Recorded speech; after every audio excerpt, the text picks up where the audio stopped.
ગુજરાતમાં સ્થાનિક સ્વરાજ્યની ચૂંટણીઓના પડઘમ વાગી ચૂક્યા છે। રાજ્યમાં ભાજપ, કોંગ્રેસ અને આમ આદમી પાર્ટી દ્વારા ચૂંટણીઓને લઈને તડામાર તૈયારીઓ શરૂ કરી દેવાઈ છે।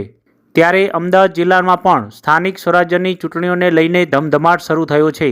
અમદાવાદ જિલ્લા પંચાયતની 34 બેઠકો તેમજ 9 તાલુકા પંચાયત અને 3 નગરપાલિકા 24 વોર્ડની 96 બેઠકો માટે 26 એપ્રિલે ચૂંટણી યોજાનાર છે। અમદાવાદ જિલ્લા પંચાયતની સાથે અમદાવાદ જિલ્લાના વિરમગામ, માંડલ, દેત્રોજ, ધોલેરા, ધંધુકા, બાવળા, ધોળકા, સાણંદ અને દસક્રોઈ તાલુકા પંચાયત તેમજ વિરમગામ, ધોળકા અને બારેજા નગરપાલિકા માટે ચૂંટણીઓને લઈને તૈયારીઓ શરૂ કરી દેવાઈ છે।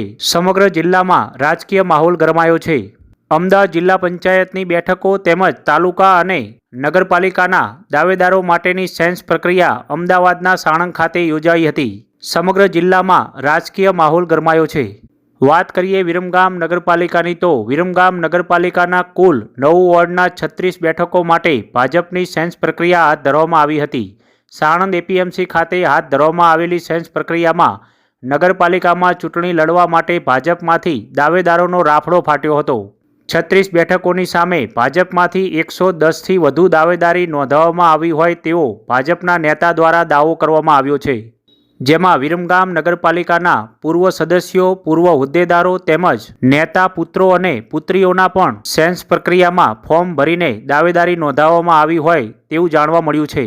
આ ઉપરાંત પૂર્વ સદસ્યો, હોદ્દેદારો, કોન્ટ્રાક્ટરો સમાજનું સામાજિક અને રાજકીય ગણિત બેસાડવા માટે ગોઠવણ કરાઈ હોવાનું પણ જાણવા મળ્યું છે। ઉલ્લેખનીય છે કે વિરમગામ શહેર ભાજપ અને મોટા નેતાઓના જૂથબંધી વચ્ચે આખરે ચૂંટણી મર્યાદિત આંતરિક સમાધાન વચ્ચે પોતપોતાના કાર્યકરોની ગોઠવણ કરવા સેન્સ પ્રક્રિયામાં પણ ખેંચતાણ જોવા મળી હતી।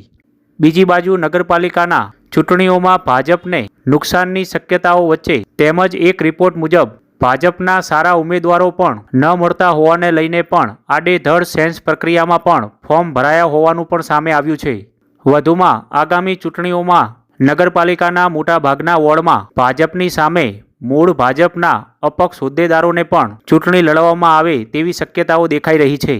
વિરમગામ નગરપાલિકાના વોર્ડ નંબર 1 થી 9માં મત વિસ્તારમાં ભાજપના કાર્યકરો દાવેદારોનો રાફડો ફાટતા ગતરોજ મોડી રાત સુધી સેન્સ પ્રક્રિયા ચાલી હતી। મોડી રાત્રે જ નિરીક્ષકો દ્વારા સંકલન પણ યોજવામાં આવ્યું હતું। ઉલ્લેખનીય છે કે 110થી વધુ દાવેદારોના ફોર્મ સ્વીકારવામાં આવ્યા છે અને આગામી દિવસોમાં ભાજપ દ્વારા સત્તાવાર મેન્ડેટ સાથે નામ જાહેર કરવામાં આવશે।